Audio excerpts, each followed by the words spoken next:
I never thought a simple envelope could shatter my world, but that's exactly what happened on a random Tuesday morning. The letter wasn't even addressed to me. It was for my husband Ryan, marked urgent, financial notice in bold red letters.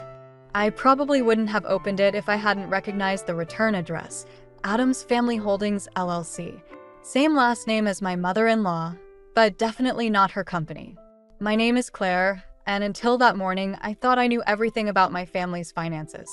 Ryan and I had always been open with each other about money, or so I believed. We'd built our life together carefully over the past 8 years, both working hard to afford our modest house in the suburbs and provide for our 3-year-old daughter, Emma. The kitchen was quiet except for Emma's cartoons playing in the background as I stared at the envelope. Ryan had already left for work, and my mother-in-law Marjorie wasn't due for her surprise visit for at least another hour. My hands trembled slightly as I ran my finger under the seal. Inside was a single page with a company letterhead I'd never seen before. Final notice, capital call for Adams Family Holdings, LLC. Outstanding balance, $47,000.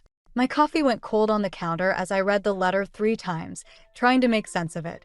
$47,000? That was more than our annual mortgage payment. How could Ryan be involved in something this big without telling me? Mommy, look. Emma's voice startled me. She proudly held up a crayon drawing of what looked like a purple elephant wearing a hat. That's beautiful, sweetie, I managed, quickly folding the letter and stuffing it in my pocket. Why don't you draw another one for Grandma? She's coming over later. Emma's face lit up. Can we make cookies with Grandma? Maybe. I forced a smile, though the mention of Marjorie made my stomach twist. She'd been spending more and more time at our house lately, always with some excuse about helping with Emma or teaching me proper housekeeping. As if I couldn't manage my own home. I pulled out my phone and opened our joint banking app. Everything looked normal, the same balance we'd had for months. If Ryan was involved in some business venture, he must have a separate account I didn't know about. The doorbell rang, making me jump. Marjorie was early. Of course she was. Claire, darling. She swept in without waiting for an invitation, perfectly coiffed as always in her designer clothes. I brought some of those organic snacks Emma loves. The ones you never seem to remember to buy. Thanks, Marjorie. I touched the letter in my pocket, wondering if she knew anything about this mysterious company that shared her last name. Actually, I wanted to ask you. Grammy. Emma came running, and Marjorie scooped her up with a triumphant smile. There's my precious girl. Has Mommy been letting you watch those awful cartoons again? You know, Claire, I've sent you several articles about the benefits of educational programming. I bit back a response, my mind still racing about the letter. Should I confront Ryan tonight? Call the company directly? The amount was so specific, $47,000. Not a round number, which meant it had to be real. Claire? Are you even listening? Marjorie's sharp tone cut through my thoughts. I was saying Ryan mentioned you've been distracted lately. Perhaps you're working too much? A mother's place. I need to make a phone call, I interrupted, heading for my home office. Emma, show Grandma your new drawing. As I closed the door behind me, I could hear Marjorie's voice. Your mother seems very stressed today. Good thing Grammy's here to help. I pulled out the letter again, this time noticing something I'd missed before, a handwritten note at the bottom. Final warning before foreclosure proceedings. Contact Marcus Adams immediately. Marcus Adams. Another Adams I'd never heard of, yet somehow connected to my husband and possibly his mother. I grabbed my laptop, determined to find out who he was and what Ryan had gotten himself into. One thing was certain, our perfect little family life was about to change, and I had a feeling Marjorie knew more than she was letting on. The dinner party was my idea, a desperate attempt to appear normal while my world was quietly imploding. 3 days had passed since finding that letter, and Ryan still hadn't mentioned anything about Adams Family Holdings or the mysterious Marcus Adams. Every time I tried to bring up our finances, he'd change the subject or get a conveniently timed call from work.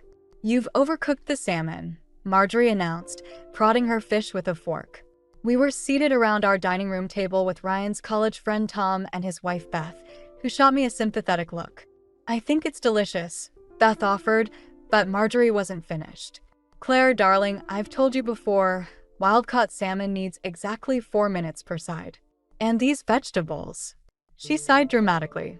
They're from the frozen section, aren't they? I gripped my wine glass tighter, watching Ryan's face for any sign of support. He was suddenly very interested in his water glass. Actually, I said, forcing a smile, I got them fresh from the farmer's market yesterday. The same place you recommended, Marjorie. Well, perhaps you should have let me show you how to properly prepare them. Ryan grew up with home-cooked meals every night. Remember those beautiful dinners, sweetheart? Ryan nodded, still not meeting my eyes. Mom's cooking was always amazing. The conversation drifted to safer topics: Tom's new job, Beth's garden, the weather. I barely listened, instead watching Ryan check his phone under the table every few minutes. Who was he texting? Marcus Adams? His mother? Both? Claire? Beth's voice snapped me back to reality. I was just asking about Emma. How's she doing with preschool? Before I could answer, Marjorie jumped in. Oh, she's struggling, poor thing. I told Claire and Ryan they should have waited another year. 3 is simply too young, but Claire insists on working full-time. Emma's actually thriving. I cut in, my voice sharper than intended. Her teachers say she's one of the most social children in her class. Social doesn't equal prepared, dear. Ryan, tell them about that tantrum she had last week when I picked her up. Ryan cleared his throat. Mom, maybe we should. It wasn't a tantrum, I interrupted. She was upset because you showed up instead of me, without warning. Again. The table fell silent. Beth studied her plate while Tom suddenly became fascinated with his napkin. I'm only trying to help, Marjorie said, her voice dripping with practiced martyrdom. Someone needs to be there for Emma while her mother is off playing career woman. Excuse me. I stood up abruptly, my chair scraping against the hardwood floor. I need to check on dessert. In the kitchen, I braced myself against the counter, trying to steady my breathing. Through the serving window, I could hear Marjorie's voice. Ryan, sweetheart, have you thought more about that investment opportunity we discussed? The timing really is crucial. Investment opportunity? My head snapped up. Was she talking about Adam's family holdings? Not now, Mom, Ryan muttered, but Marjorie pressed on. I just worry about your future. All of your futures. With Claire's. Spending habits. I grabbed my phone and ducked into the pantry, quickly typing Marcus Adams' business into the search bar. The results made my stomach drop. Marcus Adams was Marjorie's brother, Ryan's uncle, and his company had just filed for bankruptcy protection. The pieces started falling into place. The secret investment, Ryan's distance, Marjorie's increased presence in our lives. They'd invested our money, our family's future, in a failing business, and they'd done it behind my back. Claire? Ryan's voice called from the dining room. Do you need help with dessert? I stepped out of the pantry to find him standing in the kitchen doorway, looking uncertain. No, I said quietly, but I think we need to talk about Uncle Marcus. The color drained from his face. Behind him, I could see Marjorie watching us through the serving window, her expression unreadable. After our guests leave, Ryan whispered, glancing nervously toward his mother. Of course, I replied, picking up the apple pie I'd stress-baked earlier. We wouldn't want to ruin Marjorie's dinner party with talk about $47,000 missing dollars, would we? I walked past him back to the dining room, where Beth and Tom sat in uncomfortable silence while Marjorie held court. Game on, I thought. Let's see how long they can keep their secrets. After our guests left, I sat at my laptop in the dark kitchen, staring at years of deception laid bare before me. Ryan's email was still open. He'd forgotten to log out of our shared computer again. The messages between him and his mother went back months, discussing Uncle Marcus's business ventures, investment opportunities, and most importantly, me. Claire doesn't understand business, Marjorie had written. She's too emotional about money. Trust me, darling, mothers know best. Ryan's response made my hands shake. I know, Mom. I'll handle Claire. She doesn't need to know everything. The front door opened and closed softly. Ryan's footsteps approached after walking his mother to her car. I didn't look up from the screen. They're all here, I said quietly. Every email, every secret meeting, every dollar you gave to your uncle's failing company. Ryan froze in the doorway. You're in my email? That's what you're worried about? Not the fact that you and your mother have been lying to me for months. It's not lying, he said, running a hand through his hair. I was protecting our future. Uncle Marcus's company. Is bankrupt, I finished. I looked it up. You gave him our savings, Ryan. Money we were saving for Emma's education. He sat down heavily across from me. Mom said. Of course she did. I turned the laptop toward him. Read this email. The one where your mother calls me a gold digger who trapped you with a baby. She was just upset that day. You know how she gets. Do I? I stood up, pacing the kitchen. Because the Marjorie I thought I knew was just a controlling mother-in-law. Not someone who'd convince her son to steal from his own family. Steal? Ryan's voice rose. It's my money too.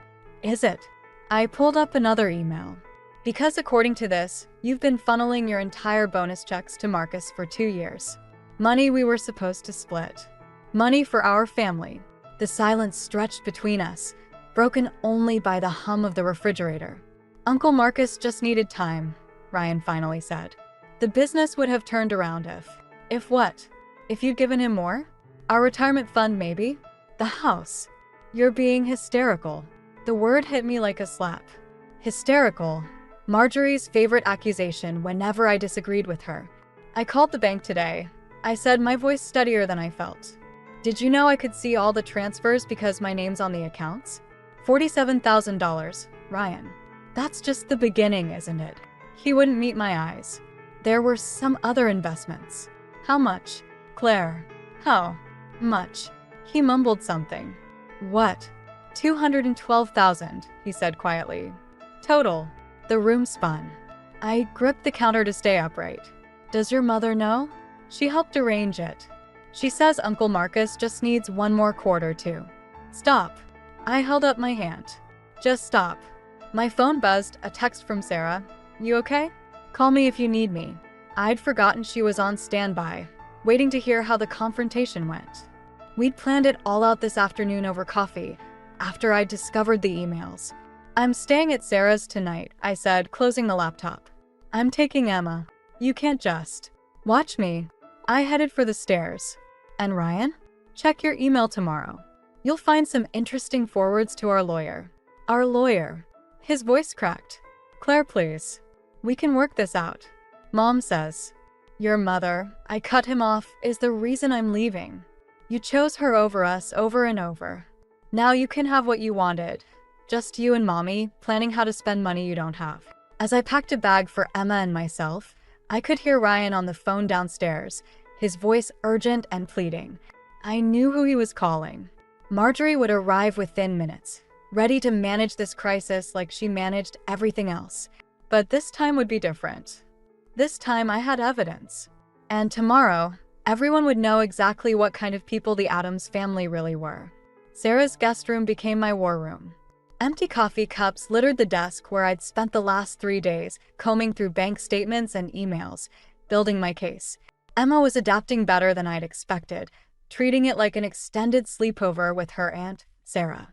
You need to see this, Sarah said, handing me her phone. On the screen was Marjorie's latest social media post, a photo of her and Ryan at some charity gala. Captions supporting local businesses with my wonderful son. Family always comes first. I laughed bitterly. Family first? She helped him empty our accounts. Speaking of accounts, Sarah hesitated. Did you check his credit cards? I froze. In all my digging, I'd focused on the bank accounts and investment records. The credit cards hadn't even occurred to me. My hands shook as I logged into our credit card portal. Oh God. What?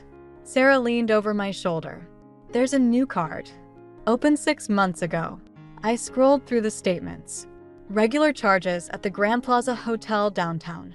Dinner for 2 at expensive restaurants. Jewelry purchases. Sarah squeezed my shoulder. Claire. He's seeing someone. The words felt like glass in my throat. All this time I thought it was just about his mother and the money, but a knock at the door made us both jump. Sarah went to answer it while I quickly wiped my eyes. Claire? Ryan's voice carried down the hallway. I know you're here. Please, we need to talk. I stepped into the hallway, keeping my distance. He looked terrible, unshaven, shirt wrinkled, dark circles under his eyes. Good. Who is she? I asked quietly. What? The woman you've been meeting at the Grand Plaza. The one you buy jewelry for. His face went pale. That's not. I can explain. Is she one of Uncle Marcus's employees? Someone your mother introduced you to? No. Those charges, they're for Mom. I stared at him. What? The hotel has the spa package she likes. And the jewelry. It's her birthday next month. I was trying to make up for some bad investments. With more secret spending? I shook my head. You're still lying, Ryan. Even now. I'm not. Look, I know I messed up with Uncle Marcus's business, but Mom really thought. Stop. I held up my hand. Just stop talking about your mother. For once in your life, can you think for yourself? Emma's voice drifted from Sarah's kitchen, singing along to some cartoon. Ryan's eyes darted toward the sound. Let me see her, he pleaded. She needs her father. She needs stability and honesty. Two things you clearly can't provide. I'll tell you everything. About Uncle Marcus, the business, all of it. Just come home. Mom says she'll back off, give us space. Mom says. I laughed. You still don't get it. This isn't about your mother anymore. It's about you choosing her over us every single time. That's not fair. Neither is emptying our savings without telling me. Neither is lying about credit cards and hotel meetings. Sarah appeared beside me, arms crossed. I think you should leave, Ryan. He ignored her. Claire, please. I got us tickets to Italy. A family vacation, just the three of us. No mom, no business talk. We can fix this. The invitation caught me off guard. Italy had always been our dream trip. Planned but never taken because something always came up, usually involving Marjorie or family obligations. When did you book these tickets? I asked. Last week. Right after. Everything. With what money? His silence was answer enough. Let me guess, your mother offered to pay. I turned away. Goodbye, Ryan. Claire. I'll have my lawyer contact you about visitation arrangements for Emma. As Sarah showed him out, I returned to the guest room and its wall of evidence. The Italy tickets were just another manipulation, another way to sweep everything under the rug. But maybe I could use this. Turn their game around on them. I picked up my phone and opened my banking app. The settlement account I'd opened yesterday was ready. Time to show Ryan and Marjorie what happened when they underestimated me. Hey Sarah, I called out. How do you feel about a trip to Italy? The cafe near my office felt like neutral territory as I waited for Ryan to arrive. After 2 weeks of communicating through lawyers, he'd finally agreed to discuss the Italy trip without his mother present. I'd spent those weeks planning, preparing, making sure every detail was perfect. Sorry I'm late. Ryan slid into the seat across from me, looking more put together than the last time I'd seen him. Traffic was. Your mother's car is parked around the corner, I interrupted. I saw her drop you off. He had the decency to look embarrassed. She was worried about me making decisions without her input? I pulled out the Italy itinerary I'd prepared. Here's the deal, Emma and I will go with you to Italy. 2 weeks, separate rooms, and most importantly, no Marjorie. Claire, be reasonable. Mom already booked her ticket. Of course she had. I took a slow sip of coffee, letting the silence stretch. Fine, I finally said. Marjorie can come. But I have conditions. Ryan's relief was visible. Anything. First, separate hotels. You and your mother can stay wherever you want, but Emma and I will be at the villa I've chosen. Mom won't like. Second, I continued, I want access to all the financial records. Everything about Uncle Marcus's business, the investments, the credit cards. My lawyer needs them by tomorrow. His face darkened. That's not. And third, I slid a document across the table. You'll sign this agreement giving me sole custody of Emma during the trip. What? No way. Then no Italy. I started gathering my things. Emma and I can vacation somewhere else. Wait. He grabbed my wrist. Please. I miss her. I miss you. I pulled away. Should have thought of that before letting your mother run our lives. She means well, he insisted. The business deal was just bad timing. Uncle Marcus is working on paying everyone back. Everyone. I raised an eyebrow. How many people did you and your mother convince to invest? His silence told me everything. My phone buzzed, a text from Sarah. Documents received. You were right about Marcus Adams. I smiled. While Ryan had been busy coordinating with his mother, I'd been doing my own research. Uncle Marcus's business was starting to look less like bad investments and more like a family-run Ponzi scheme. 1 week, I said. That's my final offer.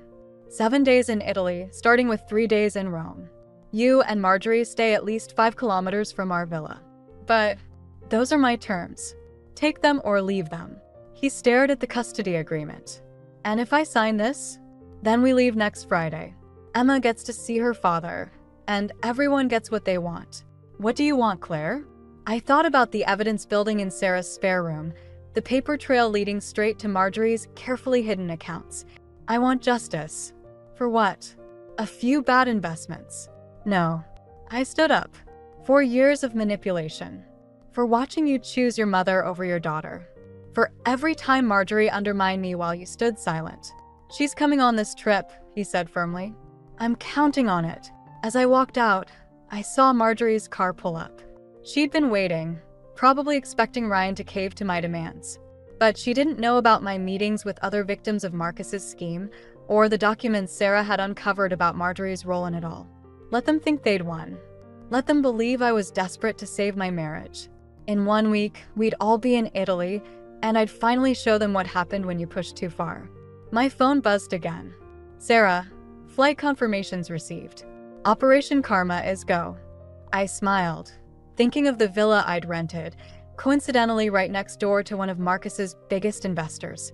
A widow who'd lost everything to the Addams family scheme. Marjorie had no idea what was waiting for her in Rome. Game on, I whispered, watching Ryan climb into his mother's car. Game on. Rome was supposed to be beautiful in June. Instead, the suffocating heat matched the tension at our family dinner in Trastevere. Emma picked at her pasta while Marjorie held court, detailing everything wrong with my choice of restaurant. The sauce is clearly store-bought, she announced, waving down the waiter. Ryan, darling, remember that lovely place we found this morning? The one with the proper Italian chef. I gripped my wine glass tighter. 3 days into our trip, and Marjorie had somehow crashed every single activity I'd planned, despite our agreement about separate accommodations. Actually, I said, pulling out my phone, I have a meeting tomorrow morning. With Isabella Rossi. The color drained from Marjorie's face. Ryan looked confused. Who's Isabella Rossi? He asked. Just another one of Uncle Marcus's investors. I smiled at Marjorie. You remember her, don't you? The widow who lost her life savings. Marjorie's fork clattered against her plate. Ryan, I'm feeling rather unwell. Perhaps we should. She's not the only one.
Italian medical terms I couldn't understand.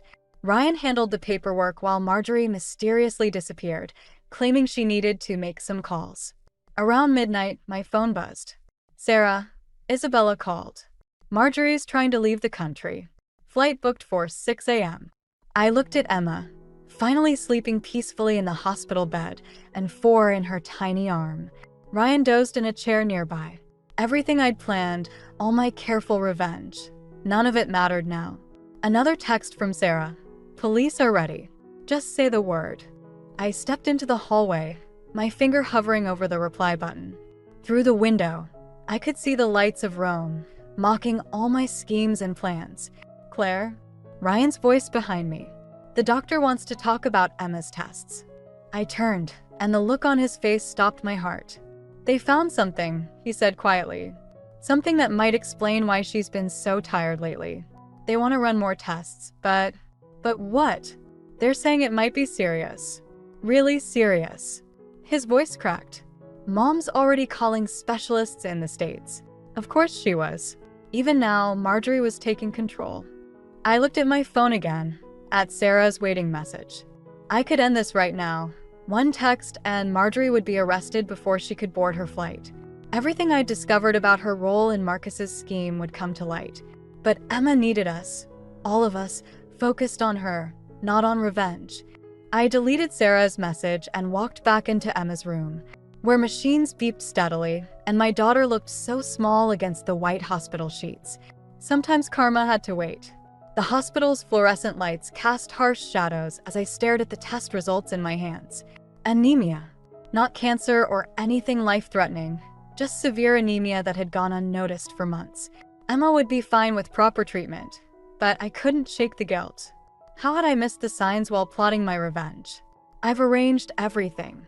Marjorie swept into the waiting room, designer handbag swinging. The private jet is waiting. We'll have Emma back in the States by morning. What jet? I looked up from the paperwork. The doctor said she can travel commercially once her iron levels. Don't be difficult, Claire. Ryan's already agreed. Of course he had. I found him in Emma's room, packing her things. You're letting her do this? I asked. Mom knows the best specialists. She's already scheduled appointments. Without consulting me, I grabbed the backpack from his hands. I'm her mother. You can't just. Can't what? Marjorie appeared behind me. Can't ensure my granddaughter gets proper care? The care you clearly failed to provide. Something snapped inside me. Like you provided care for those investors? For Isabella Rossi's children who lost their college funds. Mom. Ryan's voice wavered. What's she talking about? I pulled out my phone, opening the email folder I'd been saving. Show him, Marjorie. Show him how you and Marcus targeted grieving families. How you used their children's futures to fund your lifestyle. This is hardly the time, Marjorie started. It's exactly the time. I handed Ryan my phone. Read them. Every email where she coached Marcus on which widows to approach. How to use their grief to manipulate them. Ryan scrolled through the messages, his face growing paler. Mom, these can't be real. They're taken out of context, Marjorie insisted. I was trying to help Marcus rebuild. By stealing from people like Isabella? I cut in. Her husband died of the same cancer you claimed would kill Emma if we didn't take your private jet right now. The room fell silent except for Emma's steady breathing and the quiet beep of monitors. You knew, Ryan whispered. You knew she just had anemia, didn't you? Marjorie's facade cracked slightly. I was trying to protect us. Once Claire started meeting with those investors. Those victims, I corrected. We need to leave now, Marjorie insisted. Before she ruins everything. Ryan, help me with Emma's things. Ryan didn't move. Did Uncle Marcus really lose their money? Of course not. Marjorie snapped. It's all safely invested in your offshore accounts? I pulled out another document. Sarah's good with computers, Marjorie. Really good. You had no right. I had every right. My voice rose enough to make Emma stir. I lowered it again. You stole our money, manipulated my husband, and tried to take my daughter. Take your daughter? Marjorie laughed. I'm trying to save this family. No, Ryan said quietly. You're trying to save yourself. The look Marjorie gave him could have frozen hell. After everything I've done for you. You mean like bankrupting us?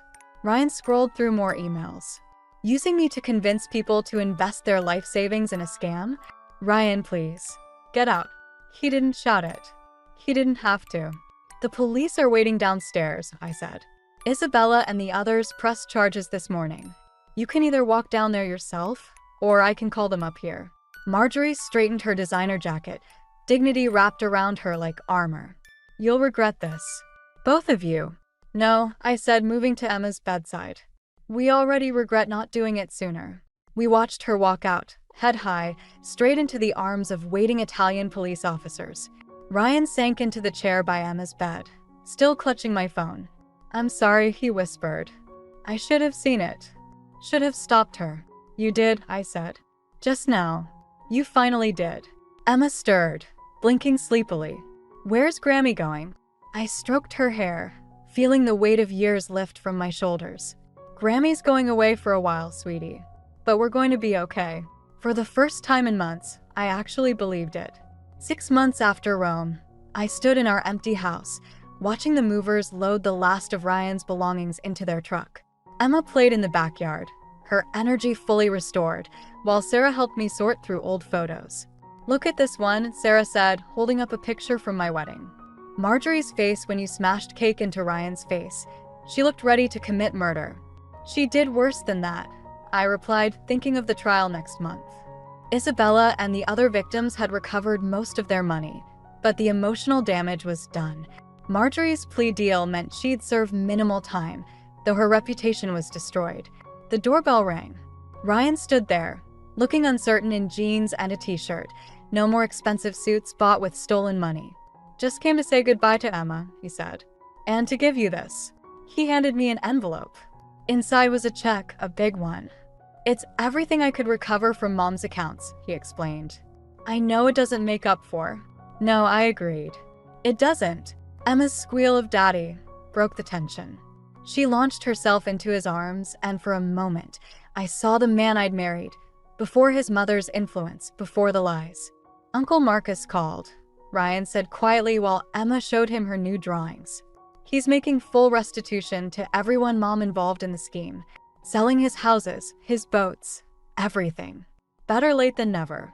I tucked the check away. How is she? Angry. Bitter. She still thinks she did nothing wrong. He sighed. The therapist says it might take years to unpack all her control issues. And you? Working on it. The new job's helping, being away from finance, doing something honest. Emma tugged at his sleeve.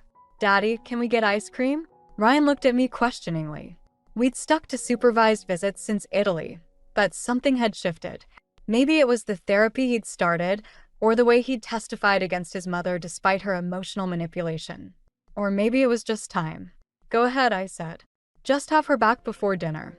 After they left, Sarah helped me take down the last of the family photos. You sure about this? She asked. The house has good memories too. It's time for new memories. I looked around the empty living room. Besides, the apartment near Emma's new school is perfect. And being closer to you won't hurt. Speaking of new beginnings. Sarah hesitated. Isabella called. She's starting a support group for families affected by financial fraud. She thinks your experience could help others. I thought about the letter that had started everything, still tucked away in my desk. How different would things be if I'd just confronted Ryan immediately? If I'd never planned my elaborate revenge? You know what's funny? I said, packing the last photo album. I spent months plotting revenge against Marjorie, but in the end, the truth was enough. She destroyed herself. And Ryan, he's trying. That's more than his mother ever did. Through the window, I could see Emma's abandoned swing set swaying in the breeze. Soon another family would make memories here, unknowing of the drama these walls had witnessed. My phone buzzed, a text from Ryan. Emma wants to know if you'll join us for ice cream. Says it's not the same without Mommy. I looked at Sarah, who smiled knowingly. Go, she said. Healing happens in small steps. As I drove to the ice cream shop, I thought about karma and revenge, about justice and forgiveness. Marjorie had taught me more than she'd ever intended. About strength, about standing up for what's right, and about letting go. Emma waved frantically when I pulled up, chocolate ice cream already smeared across her face. Ryan sat nearby, looking both hopeful and uncertain. Mommy, I saved you a seat. Sometimes revenge isn't about destroying your enemies. Sometimes it's about building something better from the ashes they left behind. I sat down with my daughter and her father, ready to see what we could build.